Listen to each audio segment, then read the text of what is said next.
Hey, warrior, listen to me for a moment. I need you to stop what you're doing.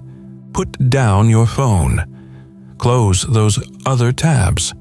Because what I'm about to tell you might save your life. Not from some external threat, not from some enemy standing in front of you, but from the most dangerous opponent you'll ever face. Yourself.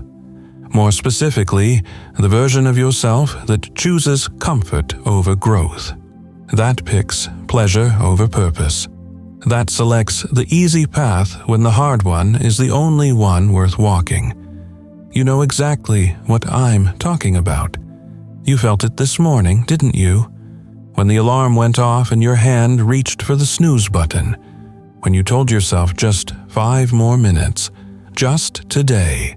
Just this once. You felt it when you scrolled through social media instead of working on your dreams. When you ate that food you promised yourself you wouldn't touch. When you stayed silent when you should have spoken. When you said yes when every fiber of your being screamed no. That's not weakness, my friend. That's not failure. That's something far more insidious. That's comfort. And comfort is killing you slowly. Like carbon monoxide, you can't see it, you can't smell it, but it's suffocating everything you were meant to become.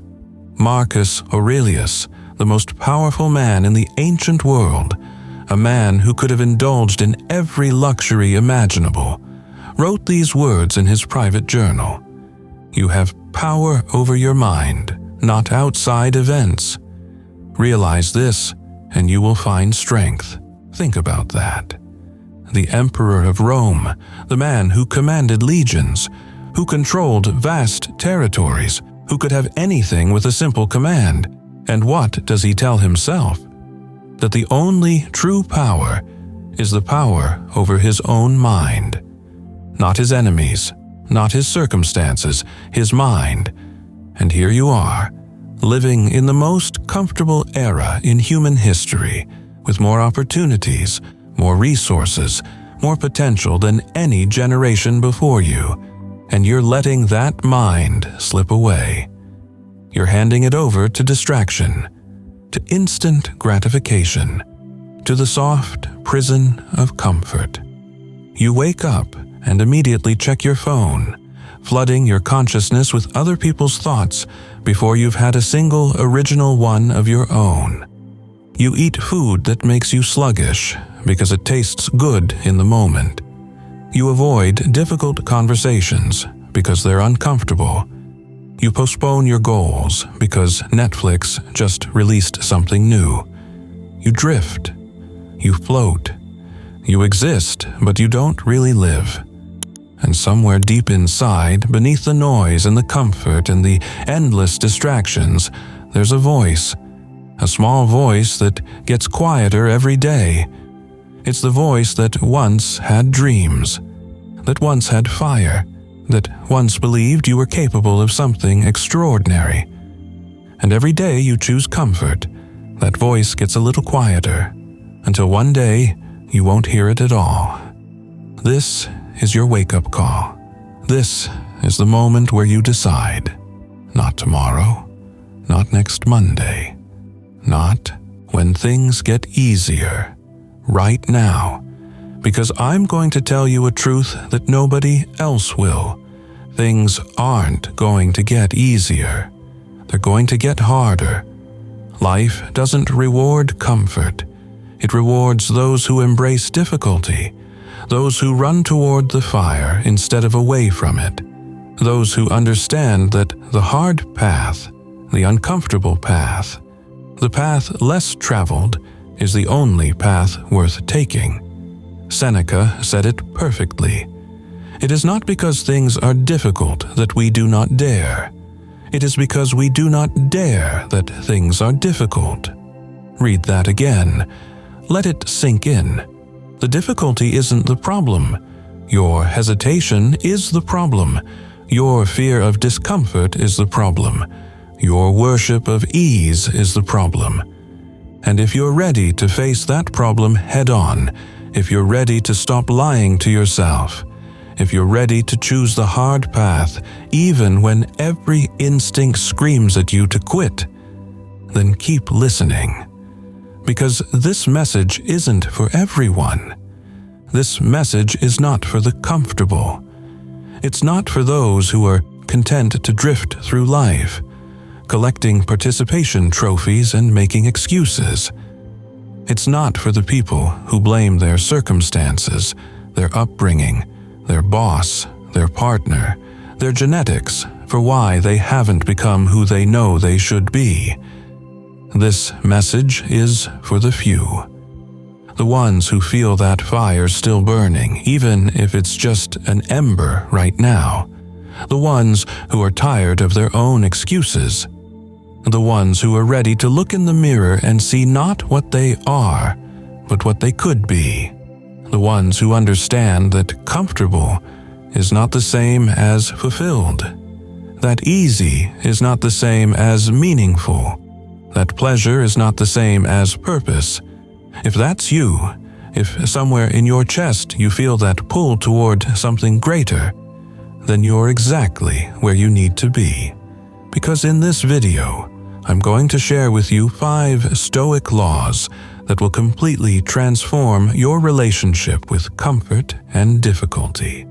5 ancient principles that have survived thousands of years because they contain truths that don't change with time or technology or cultural trends. These aren't motivational phrases. They're not Instagram quotes. They're weapons, tools for war. The war against the weak version of yourself that wants to give up. And if you apply them, if you internalize them, if you live them, you won't recognize yourself in 6 months. You'll become someone your current self would be proud to meet. So let's begin. Number 1. Discomfort is the forge of character. Let me paint you a picture. You're in bed. It's warm. It's comfortable. The alarm goes off, and in that moment, you have a choice. The comfortable choice is to hit snooze, to tell yourself you need more rest, that you'll start tomorrow, that one morning doesn't matter.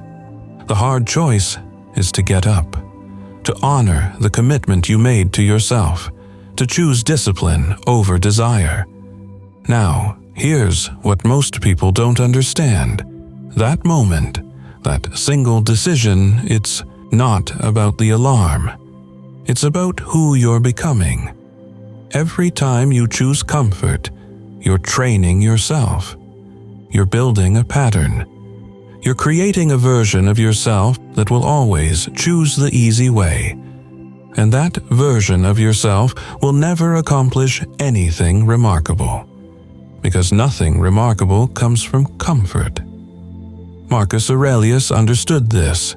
He wrote, "At dawn, when you have trouble getting out of bed, tell yourself, I have to go to work as a human being. What do I have to complain of if I'm going to do what I was born for, the things I was brought into the world to do?" He's talking to himself here. The Emperor of Rome, struggling to get out of bed, just like you. But notice what he does. He doesn't indulge the feeling. He doesn't negotiate with himself. He reminds himself of his purpose. He chooses discomfort because he knows that's where character lives. Think about iron. In its natural state, iron is weak. It breaks easily. It bends. It's practically useless. But when you put iron in a forge, when you subject it to intense heat and pressure, when you hammer it and fold it and heat it again, it becomes steel, strong, unbreakable, capable of holding an edge that can cut through anything. You are that iron. And discomfort is the forge. Every cold shower is the fire. Every difficult conversation is the hammer. Every moment you choose discipline over desire is the folding process that makes you stronger. But most people refuse the forge. They avoid the heat. They run from the pressure. And so they remain soft iron, brittle, weak, easily broken by the first real challenge that comes their way. I see them everywhere. 30-year-olds living like teenagers, 40-year-olds who've never developed self-discipline, 50-year-olds who are strangers to sacrifice. And they wonder why life is hard, why opportunities don't come, why they feel empty despite all their comfort. It's because they've never been forged. They've never tested themselves. They've never proven to themselves that they can endure difficulty and come out stronger. Let me give you something practical. Starting tomorrow morning, I want you to do this. When your alarm goes off, count down from 5. 5, 4, 3, 2, 1. Move. No negotiation, no internal debate, just immediate action. This simple practice, this 5-second rule, it's not about the alarm. It's about reclaiming control over your impulses. It's about proving to yourself that you are not a slave to comfort, that you can choose discomfort deliberately.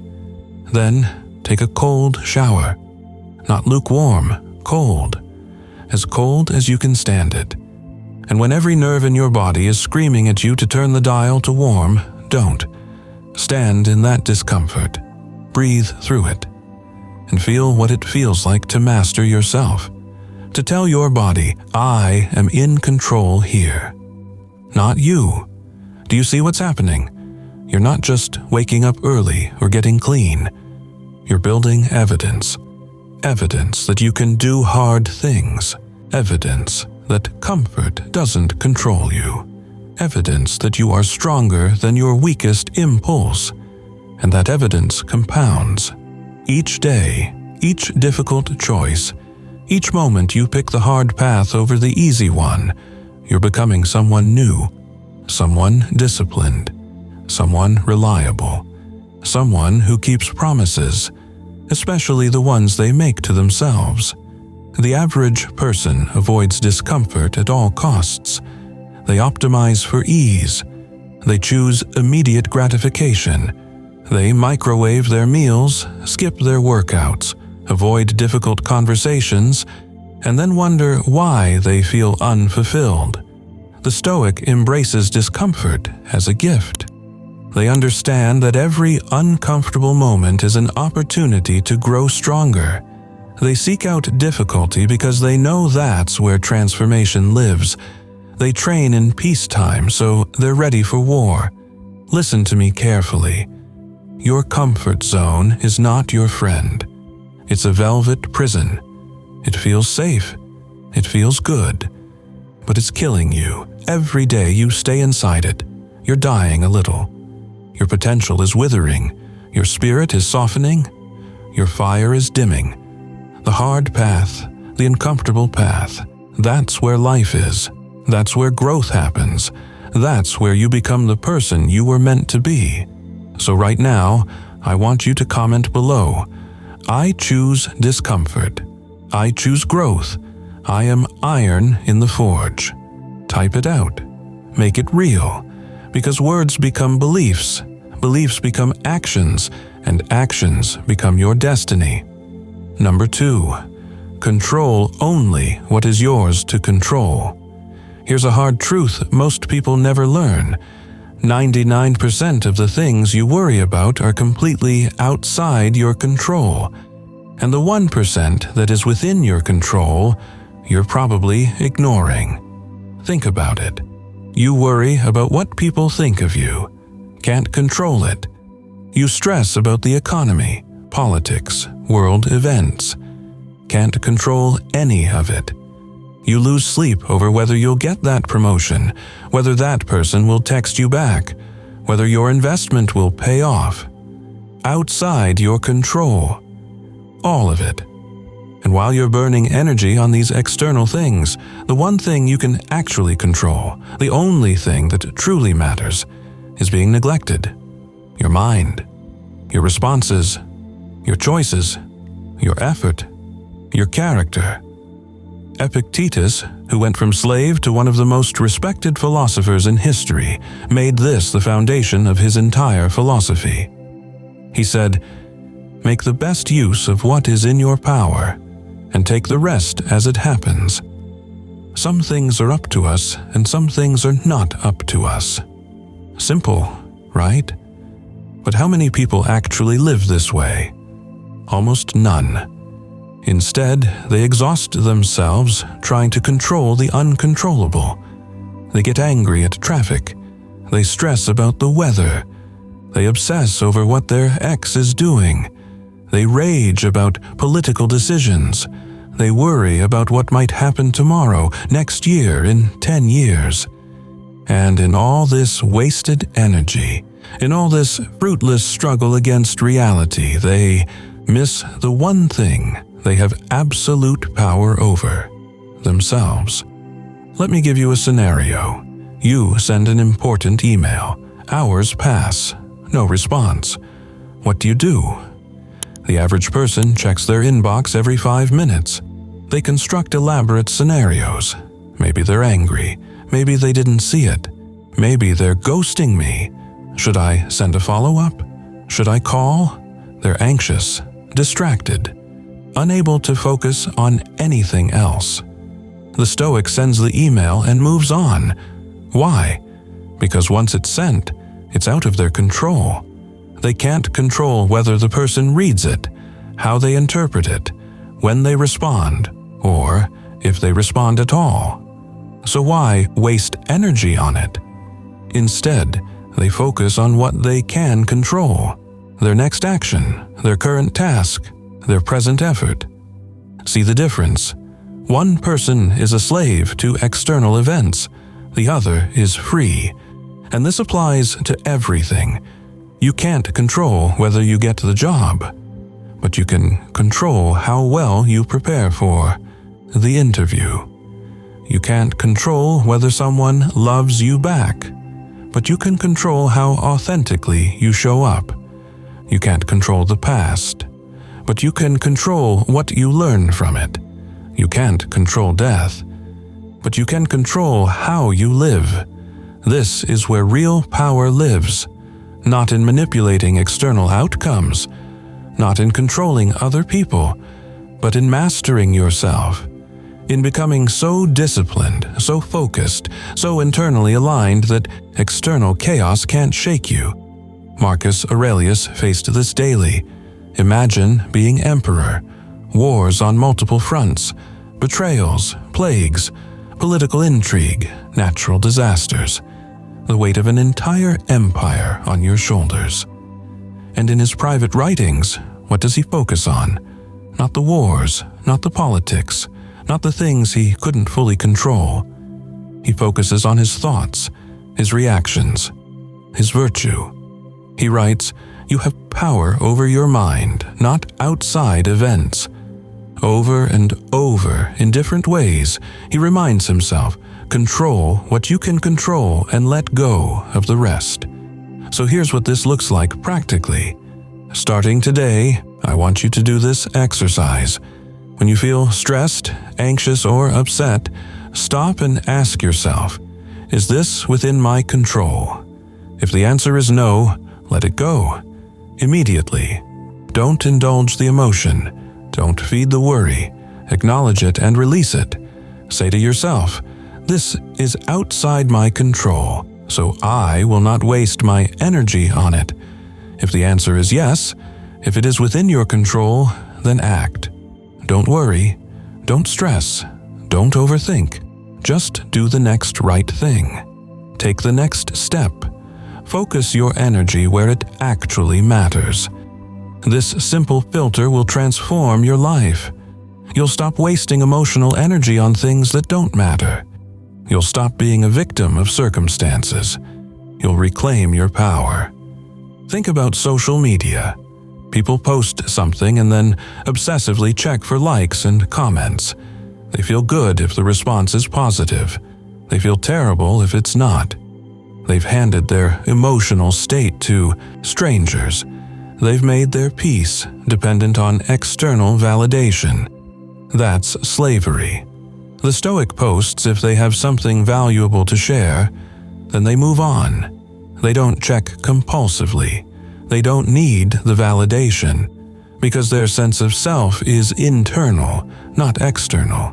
It's based on their character, not on other people's opinions or relationships. You can't control whether someone stays or leaves. You can't control their feelings, their choices, their growth. But you can control how you show up, how honestly you communicate, how much effort you invest, how you treat them. And if it doesn't work out, if they choose to leave, the Stoic doesn't fall apart, because their peace wasn't dependent on that person. It was dependent on their own integrity, on knowing they did their part well. The average person gives away their power every day. They make their happiness dependent on things outside their control. Then they're confused why they're always anxious, always stressed, always unhappy. The Stoic guards their power jealously. They refuse to let external events dictate their internal state. They understand that true freedom is not having everything go your way. True freedom is being okay regardless of how things go. Not because you don't care, but because you know that your character, your effort, your virtue, these are the only things that actually define you, and these are completely within your control. So I want you to practice this. Every time you catch yourself worrying about something external, stop, breathe, ask, can I control this? If no, let it go. If yes, act on it. Over time, this becomes automatic. You'll stop wasting energy. You'll stop being reactive. You'll become like a rock in a stream. The water flows around it. The current pushes against it. But it doesn't move. It doesn't react. It just is. Comment below right now. I control my mind. I control my effort. I control my character. Nothing else matters. Write it. Believe it. Live it. Number 3. Discipline is freedom. Now this one might sound backwards at first. How can discipline be freedom? Discipline is restrictions, rules, sacrifice. It's the opposite of freedom, right? Wrong. Dead wrong. And this misunderstanding, this backwards belief, is keeping you trapped. Let me explain. What does the undisciplined life look like? You wake up whenever you feel like it. You eat whatever you want. You skip the gym because you don't feel motivated. You procrastinate on important work. You say whatever comes to mind without thinking. You spend money impulsively. You avoid difficult tasks. Sounds free, doesn't it? You're not bound by rules or routines. You're spontaneous, flexible, free to do whatever you want. But look closer. That person is a slave. They're controlled by their impulses, dominated by their cravings, ruled by their emotions. They want to be fit, but they can't stop eating junk. They want to be successful, but they can't stop scrolling. They want meaningful relationships, but they can't control their temper. They're not free. They're the most imprisoned people on earth, imprisoned by their own lack of discipline. Now look at the disciplined life. You wake up at the same time every day, regardless of how you feel. You train your body consistently. You eat foods that serve your goals, not just your taste buds. You do the hard work first. You control your tongue. You save and invest instead of spending impulsively. You stick to your commitments. Sounds restrictive, right? All those rules, all those boundaries, all that self-denial. But here's what actually happens. That person is free. Free from the tyranny of their impulses. Free from the prison of their cravings. Free from the chains of instant gratification. They want to be fit, and they are. They want to be successful, and they're moving toward it daily. They want meaningful relationships, and they're capable of maintaining them. They've earned their freedom through discipline. Seneca captured this perfectly when he said, "No man is free who is not master of himself." Read that again. Real freedom is not being able to do whatever you want. Real freedom is being able to do what you should, even when you don't want to. It's having control over yourself, over your impulses, over your weaknesses. Think about it practically. The person who can't control their eating isn't free. They're a slave to their appetite. The person who can't get off social media isn't free. They're a slave to dopamine. The person who flies off the handle when they're angry isn't free. They're a slave to their emotions. The person who hits snooze every morning isn't free. They're a slave to comfort. They're all trapped, controlled by forces they haven't mastered. But the person who's developed discipline, who's trained themselves to act according to their values rather than their feelings, that person has real freedom. They can eat the cake or not eat the cake. Either way, they're choosing. They're in control. Most people can only not eat the cake. They're at the mercy of their impulses. That's not freedom. That's weakness dressed up as spontaneity. Here's another way to think about it. Imagine two people. Person A has no discipline. They sleep late, eat poorly, skip workouts, procrastinate on important tasks, and spend impulsively. Person B is highly disciplined. They wake early, train consistently, eat clean, tackle difficult tasks first, and manage their money wisely. 5 years pass. Who has more options? Who has more opportunities? Who has more freedom? Person B, obviously. They're healthier, so they have more energy and fewer medical limitations. They're fitter, so they're capable of more physical activities. They've developed skills through consistent effort, so they have more career options. They've saved money, so they have more financial freedom. They've built a reputation for reliability, so people trust them with bigger responsibilities. Person A, they're more trapped than ever. Poor health, low energy, mediocre skills, no savings, limited options. They thought they were choosing freedom by avoiding discipline, but they were actually choosing a prison built from their own choices. This is why the ancient Stoics were so focused on discipline, not because they were rigid or joyless, but because they understood that discipline is the price of freedom. Marcus Aurelius had every luxury available to him.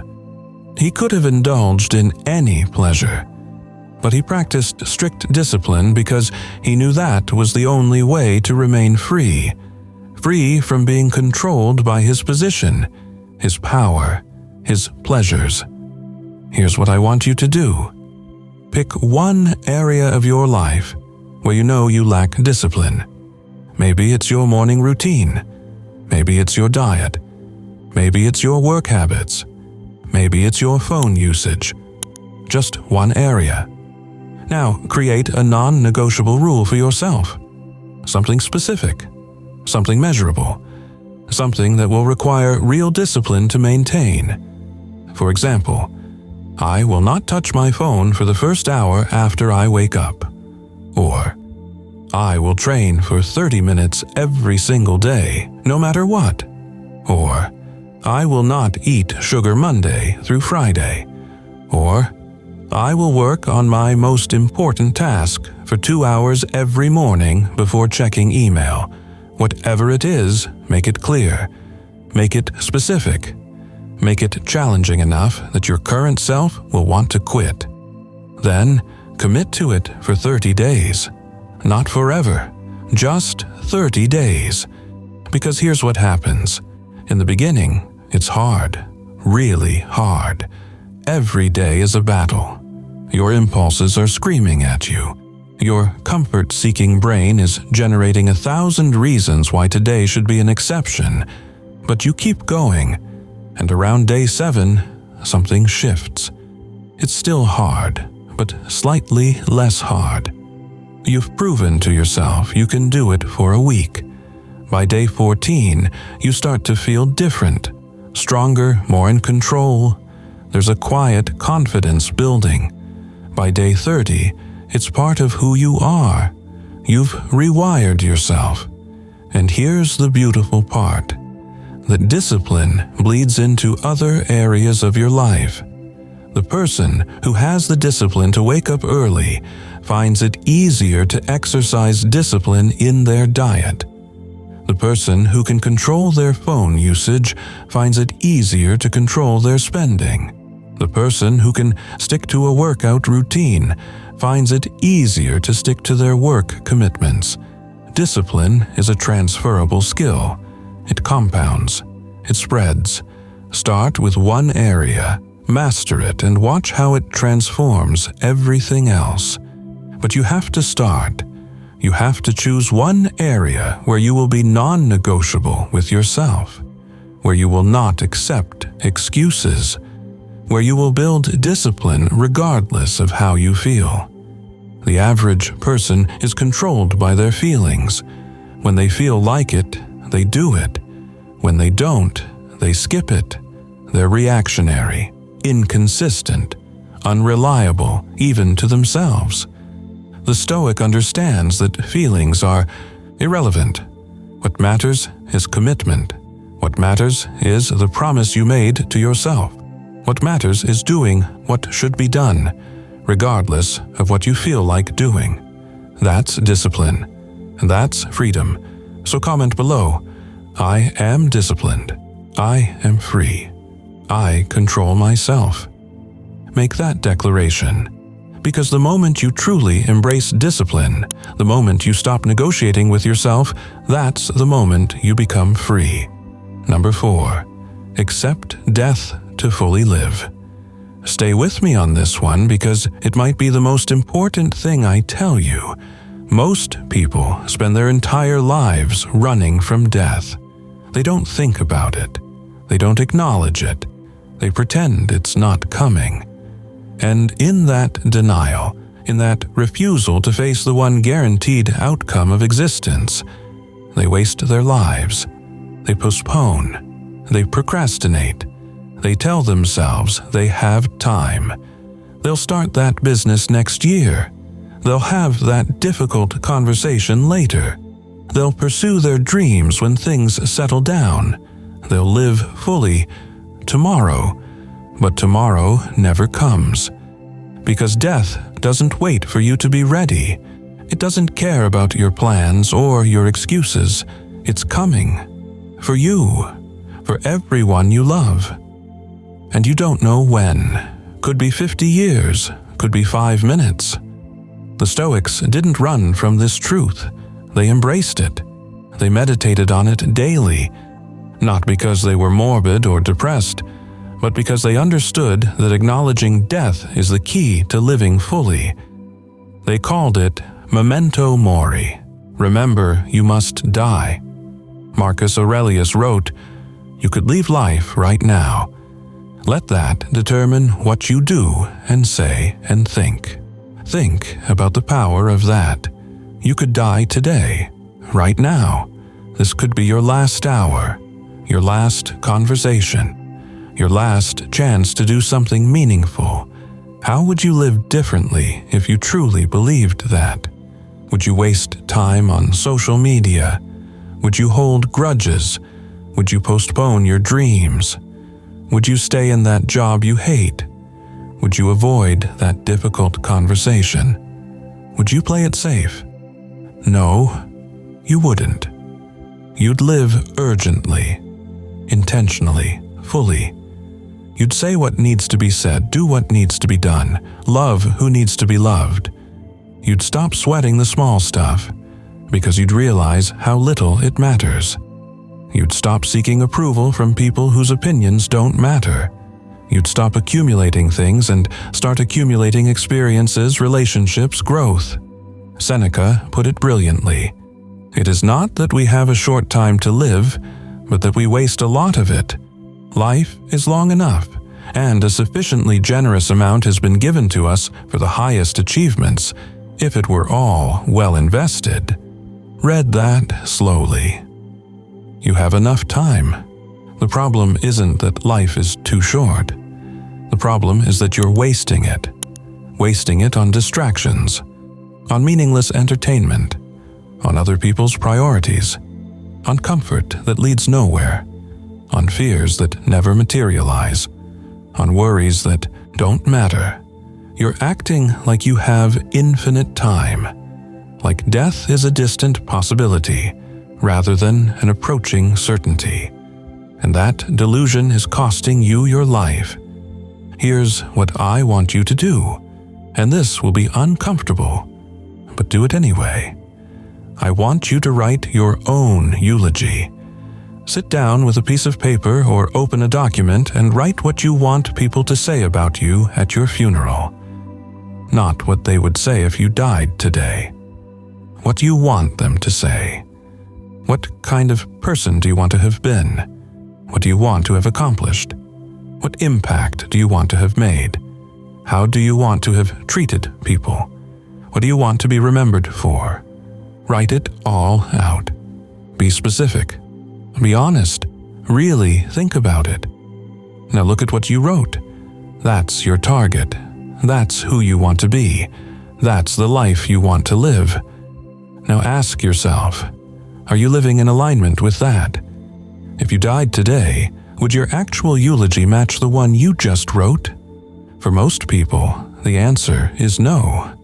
There's a massive gap between who they want to be and who they actually are, between the life they want to live and the life they're actually living. And here's the harsh truth.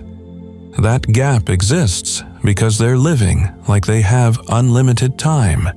They're postponing, playing it safe, waiting for the perfect moment. But the Stoics understood something crucial. There is no perfect moment. There's only now, this moment, this breath, this opportunity, and it's slipping away while you hesitate. Think about the people you love, your parents, your siblings, your friends, your partner, your children. They're all going to die. You're going to lose every single one of them, or they're going to lose you. Every conversation you have might be your last with them. Every moment together is irreplaceable. Are you treating them that way? Are you present? Are you telling them what they mean to you? Are you making the time count? Or are you assuming you'll have time later? That you'll have that deep conversation eventually? That you'll take that trip someday? That you'll say those words when the time is right? Death doesn't wait for the right time. It comes when it comes. And then those words stay unspoken. Those moments stay unhad. That time stays wasted. This isn't meant to depress you. It's meant to wake you up. To snap you out of the comfortable delusion that you have unlimited time. You don't. Every day you wake up is a gift. Every breath is borrowed time.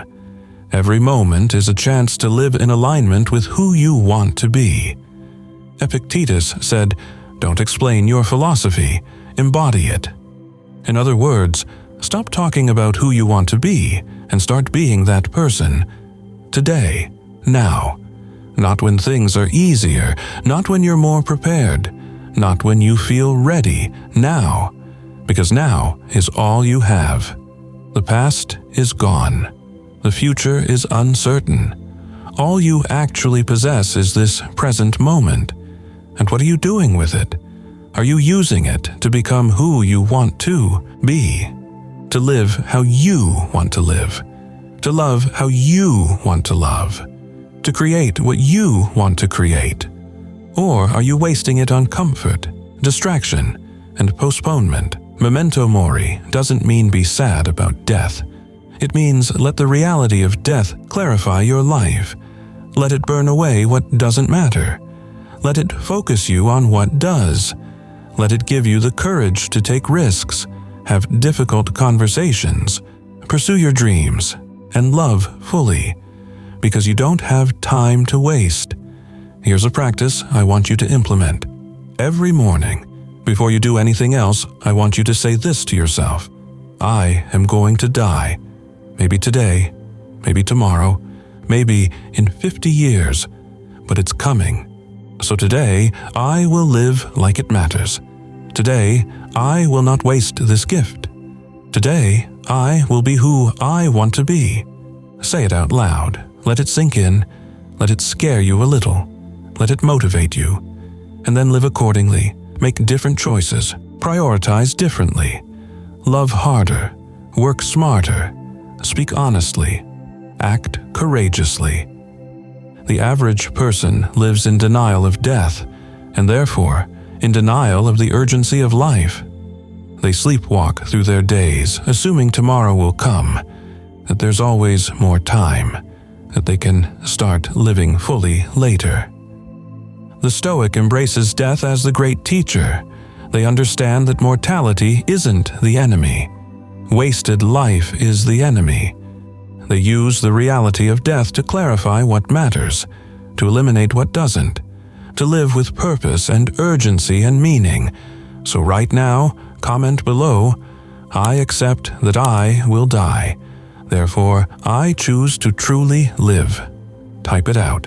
Make it real, because once you truly accept your mortality, once you stop running from it and instead use it as fuel, everything changes. You stop postponing. You stop playing small. You stop wasting time. And you start living the one life you've been given like it's the precious, fleeting gift that it actually is. Number 5. Master your thoughts, or they will master you. Let me tell you something that most people never realize. You are not your thoughts. You are the observer of your thoughts. And this distinction, this understanding, is the difference between freedom and slavery. Right now, as you listen to this, thoughts are passing through your mind. Maybe you're thinking about what I'm saying. Maybe you're thinking about something you need to do later. Maybe you're judging yourself. Maybe you're judging me. These thoughts, they arise automatically. You didn't consciously decide to think them. They just appeared.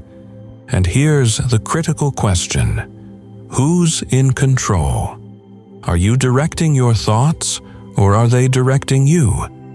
For most people, it's the latter. They're completely identified with every thought that passes through their mind. A negative thought appears, and they believe it. An anxious thought arises, and they react to it. An angry thought emerges, and they express it. They have no separation between themselves and their mental activity. They are their thoughts, and because they are their thoughts, they're controlled by them. Marcus Aurelius understood this deeply.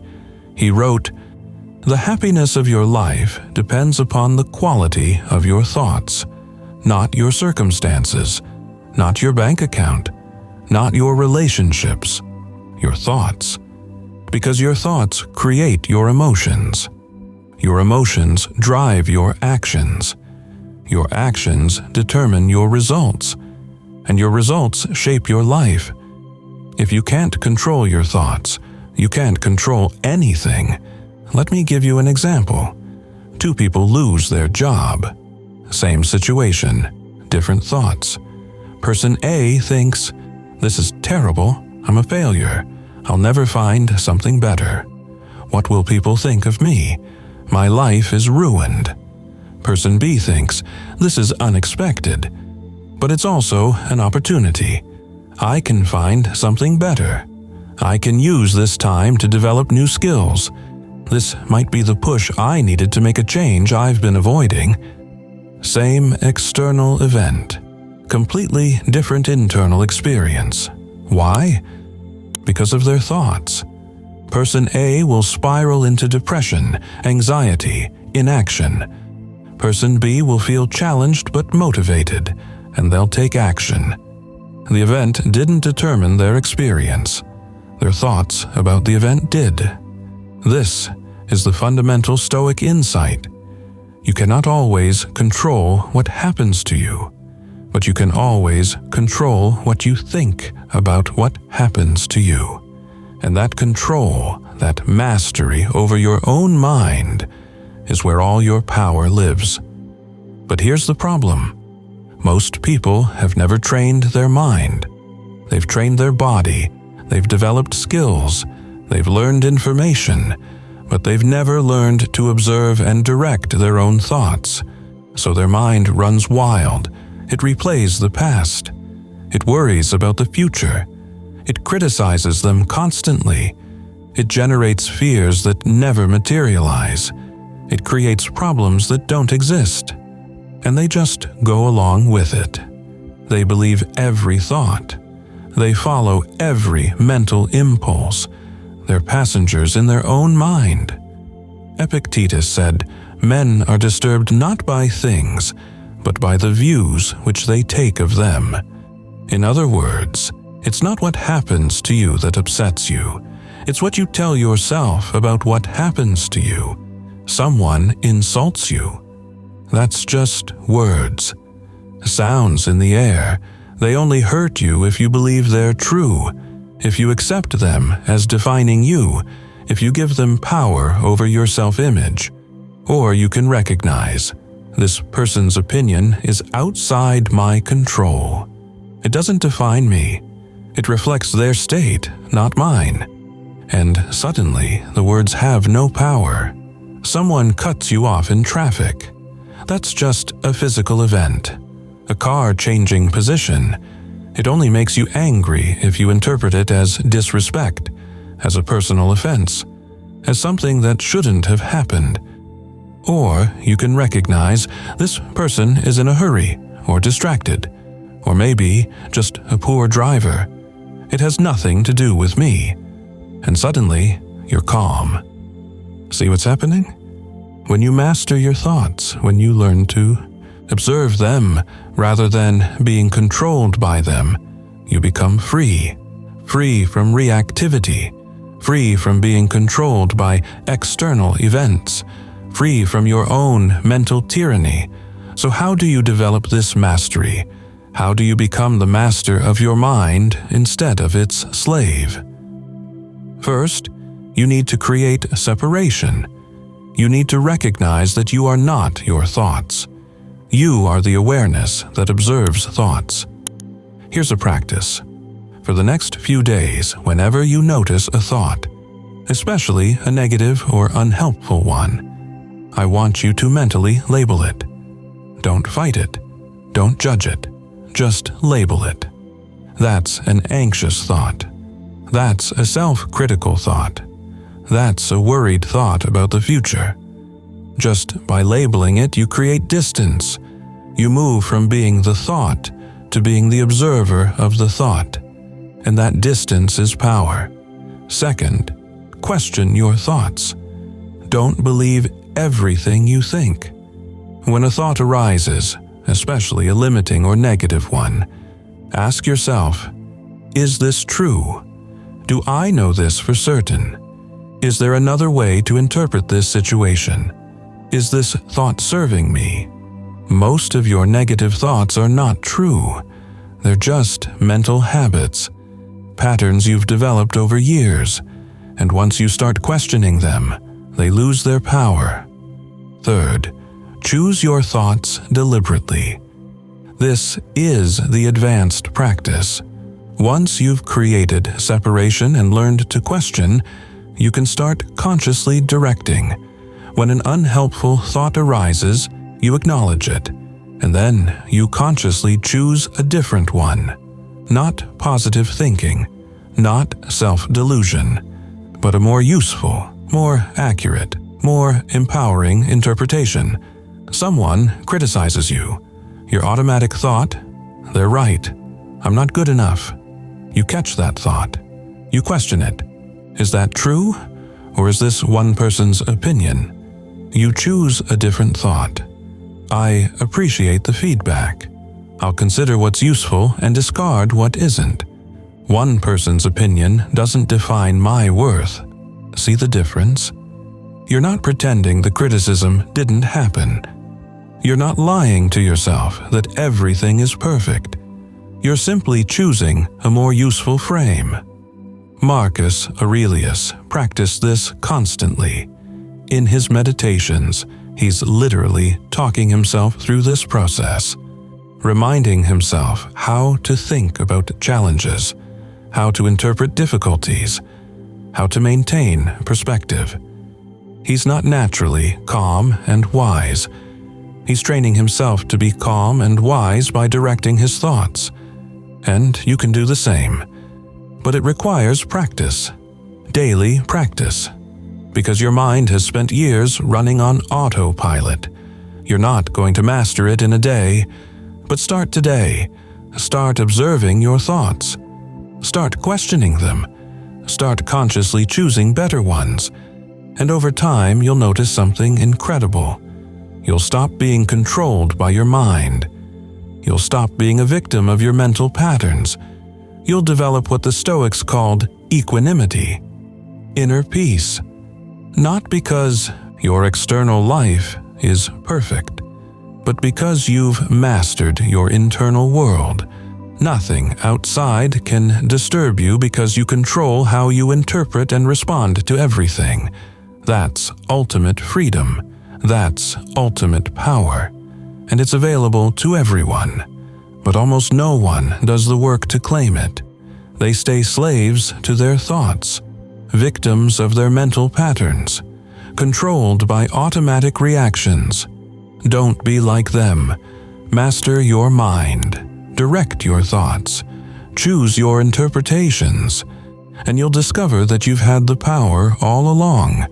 The power to be peaceful regardless of circumstances. The power to be confident regardless of external validation. The power to be free regardless of what's happening around you. The average person is controlled by their thoughts. Every worry, every fear, every negative belief runs their life. Their puppet, and their unexamined thoughts are the strings. The Stoic observes their thoughts, questions them, directs them. They understand that mental mastery is the foundation of every other form of mastery, that a disciplined mind is the source of a disciplined life. Comment below right now. I am not my thoughts. I observe them. I direct them. I am the master of my mind. Write it. Internalize it. Practice it. Because mastering your thoughts is not optional if you want to live a good life. It's essential. It's foundational. It's the difference between being free and being enslaved by your own mind. Now, listen to me carefully, because we need to talk about what all of this means, what it actually means to walk the Stoic path in a world that's designed to keep you comfortable, distracted, and weak. You've just learned 5 laws, 5 ancient principles that have the power to completely transform your life.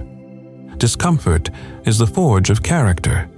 Control only what is yours to control. Discipline is freedom. Accept death to fully live. Master your thoughts or they will master you. These aren't just ideas. They're not motivational concepts to make you feel good for a few minutes before you go back to your old patterns. These are operating systems. These are ways of being. These are the fundamental principles that separate those who live with purpose from those who simply exist. And here's what I need you to understand. Knowing these principles means nothing. Living them is everything. Right now, you have a choice. You can close this video, feel inspired for a moment, maybe like and subscribe, and then go right back to your comfortable life. Back to hitting snooze. Back to scrolling mindlessly. Back to avoiding difficult conversations. Back to choosing pleasure over purpose. Back to living like you have unlimited time. Back to being controlled by your thoughts, your impulses, your cravings. Most people will make that choice. They'll hear the truth. they'll recognize it, they'll feel that spark of possibility, and then they'll let it die. They'll let comfort win. Again. Or you can make a different choice. You can decide that today is the day, that this moment is the turning point, that you're done being comfortable, done being weak, done postponing your potential, done living a small life when you're capable of something extraordinary. You can decide to implement these laws. Not tomorrow, not next week, not when things get easier. Today, right now, this moment, you can decide to embrace discomfort, to seek it out, to use it as the forge that transforms you from soft iron into unbreakable steel. You can decide to stop wasting energy on things outside your control, to focus ruthlessly on what's actually within your power, your mind, your effort, your character, your choices. You can decide to build discipline, to create non-negotiable rules for yourself, to prove to yourself through daily action that you are stronger than your weakest impulse. You can decide to embrace your mortality, to live with the urgency that comes from understanding that this life is temporary, that time is limited, that every day is a gift you might not receive tomorrow. You can decide to master your thoughts, to stop being a slave to every mental pattern and start directing your own inner experience. But here's what that decision will cost you. It will cost you your excuses. Every reason you've been using for why you're not who you want to be, you'll have to give that up. It will cost you your comfort. Every easy choice, every soft option, every path of least resistance, you'll have to say no to those. It will cost you your victim mentality. Every complaint about circumstances, every blame placed on others, "it's not my fault." You'll have to take responsibility instead. It will cost you some relationships. Not everyone will understand your transformation. Some people will be threatened by it.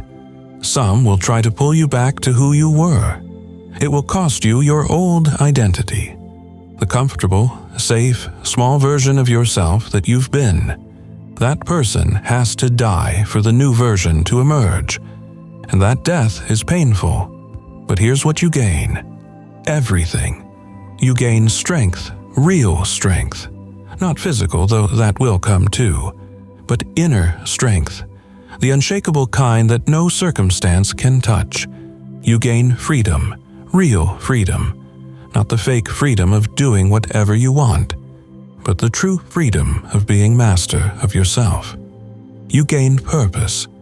Instead of drifting, you'll be moving towards something, building something, becoming something. You gain respect. From others, yes, but more importantly, from yourself. You'll be able to look yourself in the mirror and respect the person looking back. You gain peace, not because your life is free of challenge, but because you're equipped to handle whatever comes.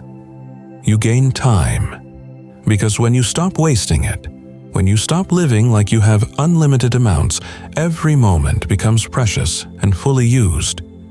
You gain life, real life, the kind that's worth living, the kind that matters, the kind that makes a difference. Marcus Aurelius spent his life walking this path, not because it was easy. Being emperor wasn't easy. Having the weight of an empire on his shoulders wasn't easy. Facing wars, plagues, betrayals wasn't easy. But he chose the hard path anyway. He chose discipline over indulgence, virtue over pleasure, purpose over comfort. And because of that, 2,000 years later, we're still reading his words, still learning from his example, still being inspired by his life. Seneca was exiled, recalled, exiled again, and eventually forced to take his own life. His path was incredibly hard, but he walked it with dignity, with courage, with philosophy. And his words have outlived emperors, kingdoms, empires. Epictetus was born a slave. He had every excuse to be bitter, to give up, to accept that life was unfair and stay a victim. But he didn't. He mastered himself. He developed such wisdom that eventually he was freed and became one of the most influential philosophers in history. These weren't special people. They were people who made special choices. They chose the hard path, over and over, day after day, year after year. And that accumulated choice, that consistent commitment to the difficult but meaningful way, that's what made them extraordinary. You have the same choice. You are not limited by your circumstances. You're not defined by your past.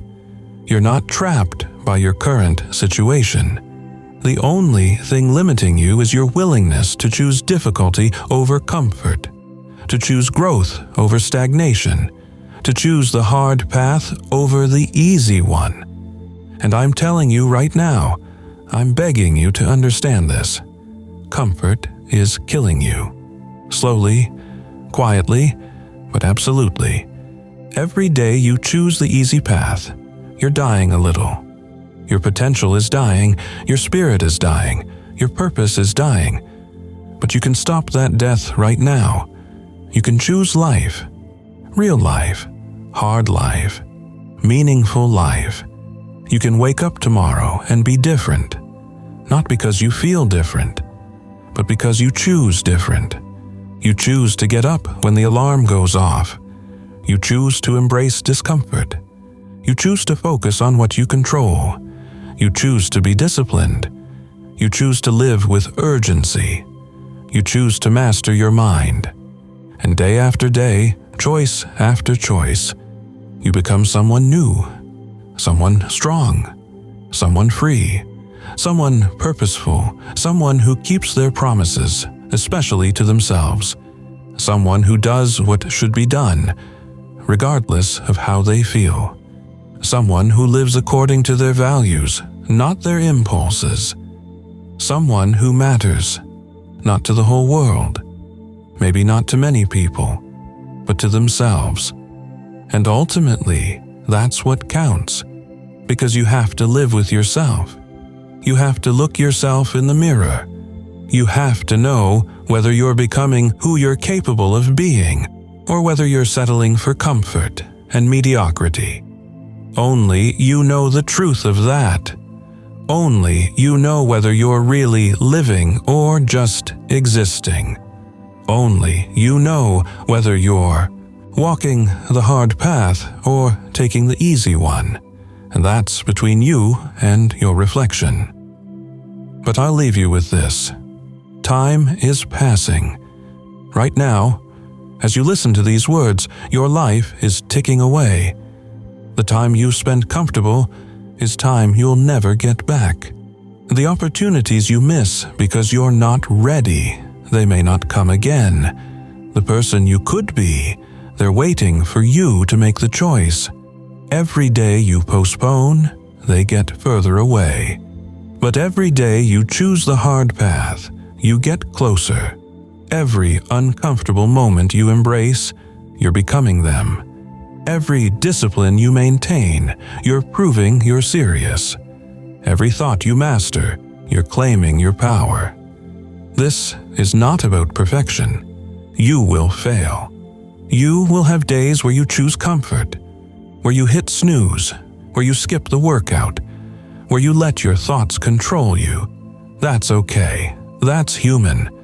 The Stoics didn't expect perfection. They expected commitment. They expected that you would keep coming back to the path, that you would keep choosing again and again, despite the failures, despite the setbacks, despite the difficulty. That's what makes you Stoic. Not being perfect, but being persistent.